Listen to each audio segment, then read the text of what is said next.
காயத்ரிக்கு வந்து பொண்ணு பார்க்க வராங்க. அப்போ கரெக்டாக வந்து மாப்பிள்ளைக்கு பொண்ணு ரொம்ப பிடிச்சி போயிடுது. அதனால் காயத்ரி வந்து ரொம்ப சந்தோஷப்படுறாங்க. காயத்ரிக்கு மாப்பிள்ளை பிடிச்சி போச்சுன்னு சொல்கிறாங்க.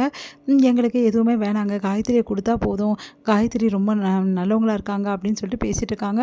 அதை பார்த்துட்டு இந்த சம்மந்தத்தை எப்படியாவது கெடுத்து விடணும் அப்படின்னு சொல்லிட்டு மகா என்ன பண்ணுறாங்க, மாப்பிள்ளை என்ன வந்து பண்ணுறாருன்னு கேட்குறாங்க. மாப்பிள்ளை இந்த மாதிரி வந்து நல்லா படிச்சிருக்காரு, அவர் வந்து இந்த மாதிரி ஆசிரியராக இருக்கார் அப்படின்னோடனே அதுக்கெல்லாம் என்ன சம்பளம் கிடைக்கணும்னு 20,000 கிடைக்கணும்னு 20,000 வச்சு என்ன பண்ணுறது, அதெல்லாம் ஒரு காசா அப்படின்னு நம்மலாம் பேசுகிறாங்க. அதெல்லாம் கேட்டு வந்து இதில் என்ன இருக்குது, கொஞ்சம் காசு சம்பாதிச்சா என்ன, நம்மளுக்கு தேவையானதெல்லாம் நம்மளே பண்ணி கொடுத்துருவோம்னா பொண்ணுக்கு எதுவும் வேணாங்க, எந்த எந்த வந்து காசு வாங்குறதும் கொடுக்குறதும் தப்பு, அதெல்லாம் எங்களுக்கு பிடிக்காது அப்படின்ற மாதிரி அவங்க அப்பா அம்மா சொல்கிறாங்க. மாப்பிள்ளையோட அப்பா அம்மா இதெல்லாம் கேட்டு ரொம்ப சந்தோஷப்படுறாங்க. எல்லாரும் இந்த சம்பவத்தை பேசி முடிக்கலாம் அப்படின்னு சொல்லிட்டு முடிவு பண்ணுறாங்க. இதெல்லாம் பார்த்த மகாக்கு வயிற்றுச்சலாக இருக்குது, தாங்கிக்க முடியல. நான் விடமாட்டேன், இந்த சம்மந்தம் முடியவே கூடாது, இதுக்கு ஏதாவது ஒன்று கண்டிப்பாக நான் பண்ணுவேன், அதெல்லாம் வந்து கெடுத்து விட்டுட்டு என் தம்பியை தான் அவளுக்கு கல்யாணம் பண்ணி வைப்பேன், இது நடக்க தான் போகுது அப்படின்னு சொல்லிட்டு பிளான் பண்ணுறாங்க. இங்கே வந்து பைரவிக்கு வந்து ஆறுமுகம் வந்து தேங்க்ஸ் சொல்கிறாரு. என் தங்கச்சியோட வாழ்க்கையில் ஒரு நல்ல விஷயம் நீ பண்ணியிருக்க பைரவி, இதனால தான் பைரவி உனக்கு எனக்கு ரொம்ப பிடிக்கும், அதனால தான் இப்போ வரைக்கும் உனக்கு பிடிக்குது எனக்கு அப்படின்னு நம்மளாம் சொல்கிறாரு.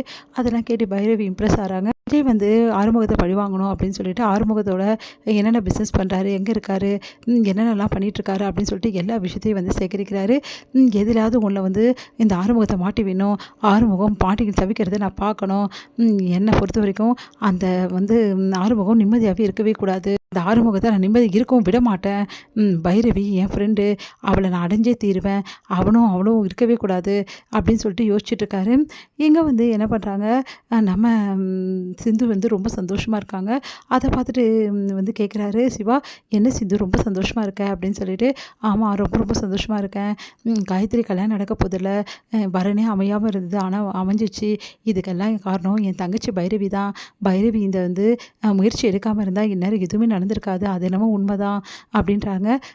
பைரவி ரொம்ப நல்ல பொண்ணு, அவள் வந்து எப்படிலாம் பார்த்துக்கிறா தெரியுமா, உங்கள் பெரியம்மாவையும் அதே மாதிரி வந்து தங்கச்சியையும் அவ்வளோ நல்லா பார்த்துக்கிறா, காயத்ரியையும் அப்படி சொல்கிறாங்க.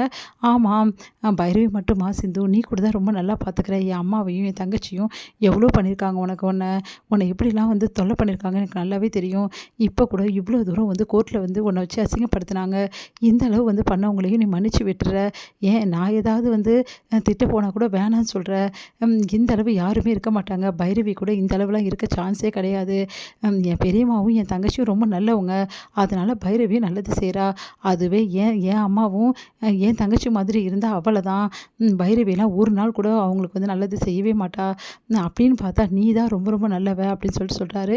அதெல்லாம் கேட்டு அப்படியே பூரிச்சு போகிறாங்க. என்ன டாக்டர் சொல்கிற அப்படின்னு. ஆமாம் சிந்து, என்னை பொறுத்த வரைக்கும் பைரவியோட நீ தான் எனக்கு ரொம்ப நல்லவ, இந்த குடும்பத்துக்கும் கரெக்டானவ அப்படின்னு சொல்லிட்டு போகிறாரு. அதெல்லாம் கேட்டு ரொம்ப சந்தோஷம் தாங்க முடியல நம்ம சிந்துவுக்கு.